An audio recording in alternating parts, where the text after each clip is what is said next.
ABC's Karl, our chief White House correspondent. And John, we're just learning now that the president's national security advisor, Tom Donilon, is going to be replaced by UN Ambassador Susan Rice, of course, in the middle of that all that controversy over Benghazi.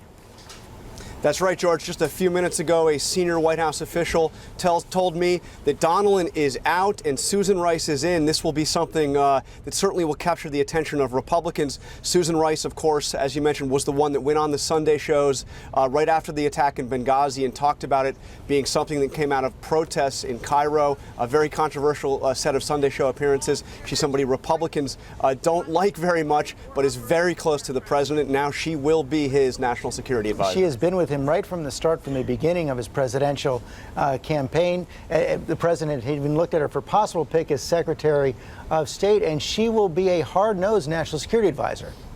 She is a no-nonsense advisor. As you mentioned, one of the very first foreign policy advisors on the president's campaign, close to him even before he officially launched the campaign. She is tough. She is no-nonsense. And frankly, she was, early indications, the person the president wanted to put over as Secretary of State. Republicans made it clear they would do everything they could to block that. As national security advisor, she does not need Senate confirmation. The president is free to choose whoever he wants. And speaking of no-nonsense, John, Michelle Obama last night, private fundraiser at a home in Washington, D.C., confronted by a gay rights activist, and she was having none of it.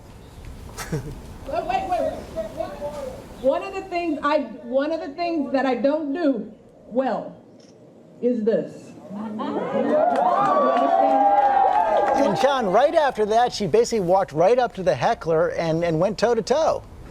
This is something else, George. The heckler told us afterwards that she felt like the First Lady was just a few inches away from her face.